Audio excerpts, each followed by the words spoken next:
Fala galera, professor Ricardo Barros, o primeiro e único, e agora eu vou lhe mostrar o porquê o cargo 1 do TCE Unificado, analista judiciário da área administrativa, é o melhor cargo que você pode fazer, sem dúvida nenhuma. Duvida? Então fica aqui e vem dar uma olhada, vamos junto.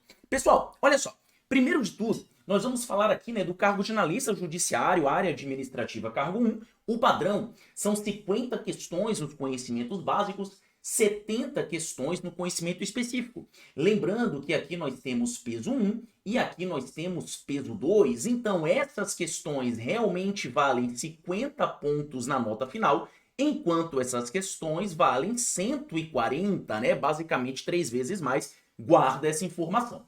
É de nível superior, lembrando que o cargo de técnico também é de nível superior, não temos cargos de nível médio no TSE. A banca é a Sebrasp, né? CESP/Sebrasp, e as provas são dia 22 de setembro. Normalmente eu falo CESP, você vai ver muita gente falando CESP, porque até 3, 4 anos atrás o nome era CESP, aí mudou para Sebrasp, só que a gente tem uma nostalgia, né? Então, normalmente nós falamos CESP ou Sebrasp, é tudo a mesma coisa. Agora aqui que vem uma coisa importante. Pessoal, olha só. A enorme maioria dos cargos do TSE eles são exclusivamente para cadastro de reserva. E em tribunais é natural que seja assim, tá bom? Por quê? Porque os tribunais, eles lançam concursos em cadastro de reserva, porém com uma grande intenção de chamamento. Um exemplo meu, por exemplo, tá? Eu sou analista de recursos humanos e eu já coordenei um concurso público. Nesse concurso público não era em tribunal, mas era no Poder Legislativo, isso aí meio que se coaduna. Foram definidas 5 vagas para nível médio, nós sabendo que tínhamos necessidade de pelo menos 25.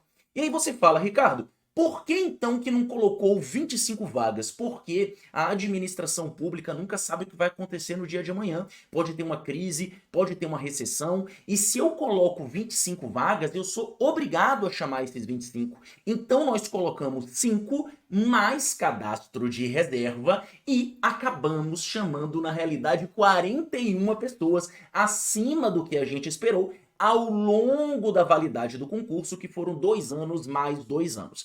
Então, por mais que apareça como vaga apenas o CR, tenha certeza que não é a intenção de um tribunal que está em todo o estado, né, já que ele é ali por Tribunal Regional Eleitoral, não chamá-lo. Provavelmente vão haver muitas chamadas aqui, é uma grande oportunidade. Fazendo um pequeno adendo, é diferente de provas de banco, eu sei que meu público aqui é muito bancário, e aqui eu já vou explicar essa situação. Em 2014, nós tivemos uma prova da Caixa Econômica que uma pessoa passou lá longe e entrou com uma ação. A juíza da época entendeu que qualquer um que foi aprovado nesse concurso, ou seja, fez mais de 50%, tinha direito a ser chamado. Foram chamados mais de 30 mil aprovados nesse concurso e causou uma bagunça no mundo dos concursos. A consequência, os concursos bancários começaram a limitar o número de cadastro de reserva e deu meio que uma bagunçada nessa situação. Agora, historicamente, quando eu mesmo fiz o concurso do Banco do Brasil, era cadastro de reserva e chamou 30, 40, 50. É muito comum os concursos colocarem cadastro de reserva como a sua perspectiva de vagas. Não deixe de fazer por causa disso. Lembrando, fica a critério do órgão. Pode ser que naquela região chame 5 e na região vizinha chame 200, tá? E ambas estejam ali com cadastro de reserva. Tá bom, Ricardo? Entendi a explicação. Mas por que o cargo 1 é o melhor? Pessoal, porque olha só, quando você tem o cadastro de reserva, você tem uma correção de redações. E apenas 2 cargos você tem uma correção de 500 redações por região. É justamente o cargo 1, analista da área administrativa, e se eu não me engano o cargo 17, que é analista judiciário. Todos os outros, contador, coisa parecida, vão corrigir 30 redações no máximo, ou seja, no máximo do máximo do máximo, podem chamar 30, se todos esses passarem na redação. Já no cargo 1, em cada região, por mais que esteja ali CR, vão corrigir 500 redações barra prova discursiva, e já vamos falar um pouco mais sobre isso. Ou seja, pela própria estrutura do edital, os cargos no qual o TSE tem mais predisposição a chamar para analista são o cargo 1 e o cargo, se eu não me engano, tá, 17, que é a parte de jornalista judiciário mais puro. E por que o cargo 1 é melhor? A gente vai ver aqui. Tá bom? Então acabei de explicar a maior expectativa de convocações, fiz uma explicação aí bem resumida, porém completa nessa situação. E por que fazer? Pessoal, olha só, o cargo 1, ele oferece uma sinergia absurda com o cargo 19, que é técnico, de tal modo que você estudando para o cargo 1, você estuda 120% do cargo 19. Não tem que adicionar uma grama no seu estudo. Por isso que fortemente eu recomendo para os meus alunos, façam os dois, até porque uma prova é de manhã e outra prova é à tarde. E essa sinergia você só vê no cargo 1 e 19. Porque mesmo no cargo, de novo, posso estar errado, 17, né? Não terá uma sinergia com o cargo 20 de agente de polícia judicial, porque o cargo 20, que é de técnico, né? Especialidade de polícia judicial, tem matérias mais ligadas à segurança, além do teste de aptidão física. Ou seja, os cargos que possuem uma sinergia quase completa, que basicamente lhe obrigam a fazer as duas provas. Não perca essa chance. Faça analista pela manhã e faça técnico pela tarde. Seu foco vai estar em analista. Como técnico é 70% do edital de analista, você vai mais tranquilo, mas o estudo é um só. Lembrando, em questão de vagas imediatas, técnico é o que mais tem. Basicamente, ele toma todas as vagas imediatas do concurso do TSE unificado, além de também ter cadastro de reserva. Então, faça os dois. Quem faz cargo 1 faz cargo 19 e vice-versa. É a melhor combinação possível deste concurso aqui, tá bom? Então é o único que aproveita o seu estudo, além de termos matérias com um excelente custo-benefício. Como assim? A prova é no dia 22 de setembro. É difícil que você saia do zero e aprenda todo o direito penal, todo o direito tributário, sei lá, em pouco tempo. Ou seja, quando a gente vai falar em um cargo judiciário, se você saiu do zero, você vai ter essa dificuldade. Então acaba privilegiando quem tem mais tempo de estudo. Só que no cargo 1 e no cargo 19, as matérias específicas são ligadas à administração. Administração geral, administração pública, gestão de pessoas, gestão de contratos e uma introdução à administração financeira orçamentária no cargo de analista. Não estou desprezando essas matérias, só que essas matérias da área de administração, nós temos uma facilidade mais prática de entender. Por quê? Porque, de uma certa maneira, nós entendemos esse mundo que nos rodeia, são lógicas que nós já temos, entende? Então é meio que ajustar, é um estudo denso, volumoso, necessita muita repetição como qualquer outro estudo, mas você consegue, de verdade, em 2, 3 meses, compreender e fazer uma prova extremamente competitiva. Claro, se você estudar de verdade, tá bom? Continuando, então, vamos lá. Nós temos aqui as matérias básicas, português, direito administrativo, constitucional e eleitoral. E aqui, pessoal, eu quero te chamar uma atenção para algo muito importante. O TSE basicamente matou a importância de direito eleitoral. E isso é uma coisa muito curiosa. Por quê? Todo mundo que vinha estudando para o TSE pensava em direito eleitoral. Muita gente imaginava que metade da prova ia ser direito eleitoral. Você vai ver que nem 5% da prova vai ser de direito eleitoral. Quando a gente fala das matérias básicas, historicamente, em prova CESP, nós temos cerca de 20 a 22, 23 questões de português. Ou seja, vão sobrar cerca de 30 questões para que a gente divida em administrativo, constitucional e eleitoral. Também, se você verificar o edital de direito eleitoral, que está na básica para todo mundo, nem o código eleitoral ele cobra de uma maneira completa. É mais a parte introdutória do código eleitoral e assim continua. Ou seja, não aposte suas fichas aqui. Vai ter muita gente estudando direito eleitoral porque é o nome TSE que não vai valer basicamente nada na sua prova. Eu não estou dizendo para você não estudar, mas para você dar a atenção correta aonde você realmente tem que dar. Tá bom? Então, eu imagino que no máximo nós vamos ter cerca de 12 a 15 questões de direito eleitoral, peso 1, em um contexto que a prova vai valer 190 se for uma prova de técnico e 250, como nós vamos ver, se for uma prova de analista. Ou seja, 12 dividido por 190 ou 12 dividido por 250. Basicamente, esta matériazinha aqui, não importa o cenário, em analista ainda menos, vai valer cerca de 5% da prova. Tá bom? Beleza. Até coloquei aqui, ó, peso 1 vale apenas 26% da prova. E aí chegamos nas específicas. Aqui tá o mel. Olha só. Administração geral e pública, por mais que o edital divida, eu considero a mesma coisa, eu considero um assunto como um todo, tá? Então essa é a didática que a gente utiliza. Gestão de pessoas, que é uma derivação do que a gente vê em administração geral e pública. Gestão de contratos, que é uma aplicação um pouco mais técnica da lei de licitações. E introdução à administração financeira orçamentária. Por que eu falo introdução? Pessoal, quem já conhece a matéria, não chega a cobrar nem créditos adicionais. Basicamente é PPA, LDO, LOA, princípios, tipos de orçamento e ciclo orçamentário. Acabou-se. E aquela parte básica nem chega em receitas, despesas, créditos adicionais, restos a pagar, suprimento de fundos, não vai avançar para esse assunto. Então é uma parte introdutória da administração financeira orçamentária. Agora veja só, vale 74% da prova objetiva. Aqui nós temos 140 pontos e aqui nós temos 50 pontos. Ou seja, pensando em prova objetiva, o seu foco tem que estar 75% aqui. Quando você vai montar o seu cronograma, 70% do seu cronograma vai estar aqui.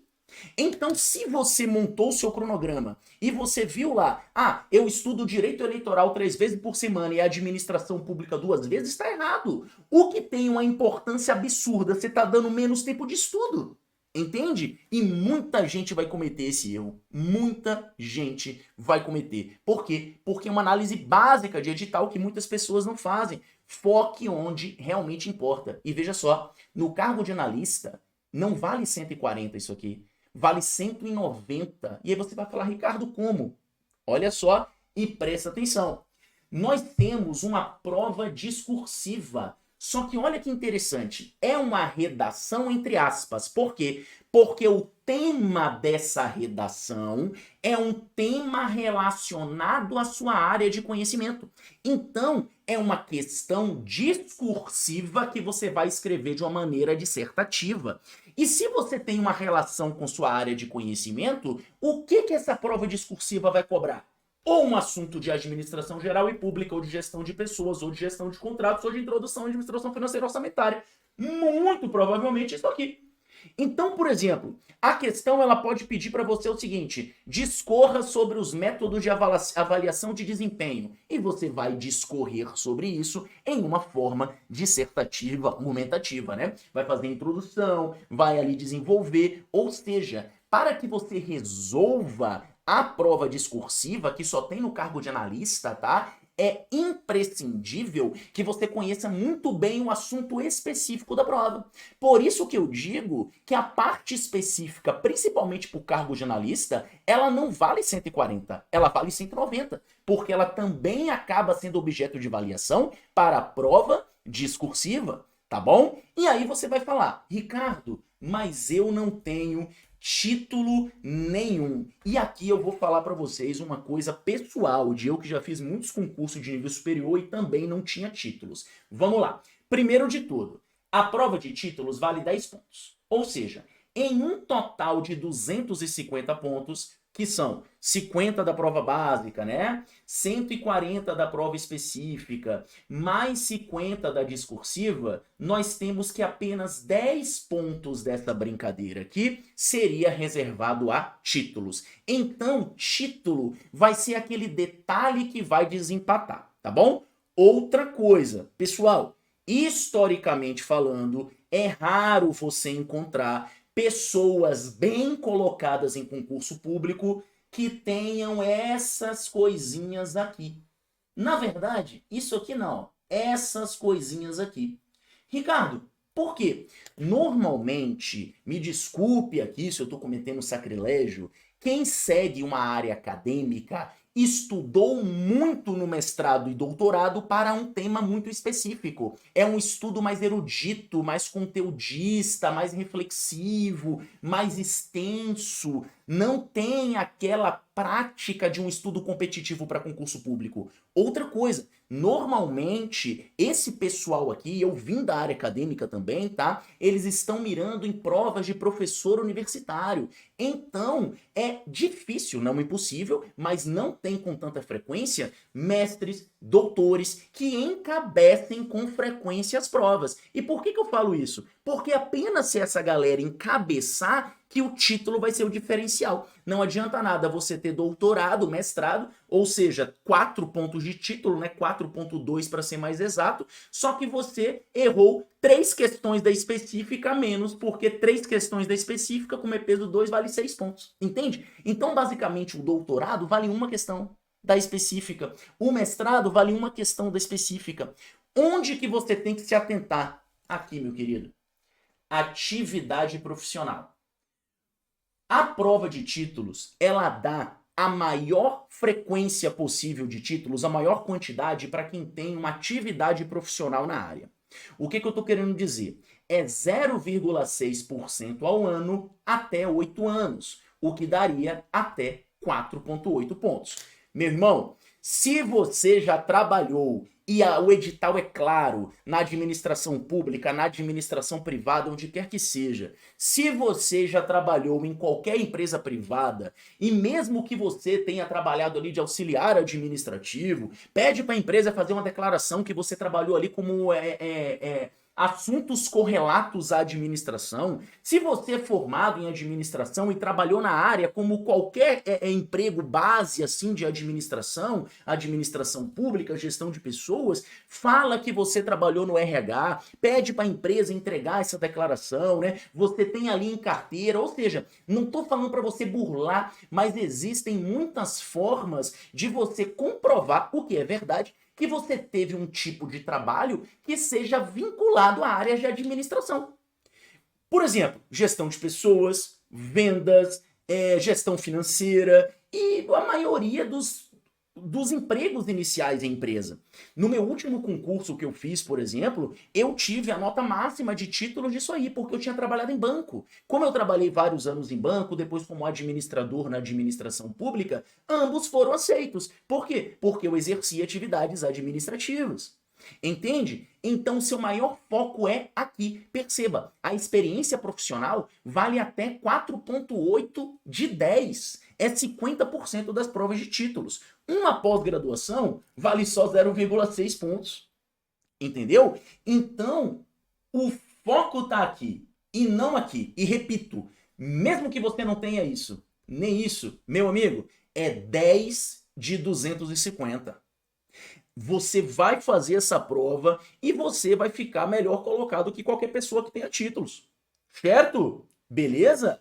Show de bola. Então aqui tá tudo explicadinho. Então nós temos uma nota final máxima de 250 pontos. Inclusive isso aqui, galera, é classificatório, tá? Conta ponto. Ou seja, você tem uma nota mínima, se eu não me engano, você não pode tirar menos de 25 se for da ampla concorrência desses 50. Se tirar menos de 25, elimina, mas a pontuação que você tirar aqui vai contar para essa sua nota final máxima. Ou seja, aprenda isso aqui, porque é o conhecimento disso que será cobrado.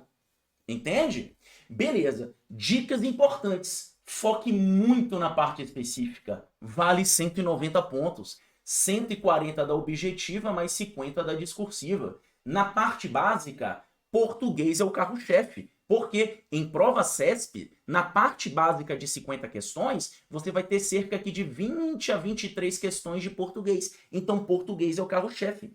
Títulos, bem como direito eleitoral, valem apenas 4% da prova. Então, veja só, Ricardo, não tenho título nenhum, não se desespere, vá fazer a prova. Ricardo, não sei nada de direito eleitoral, o assunto é pequeno, você consegue vencer ele com facilidade, além do mais, vale apenas 4 a 5% da prova.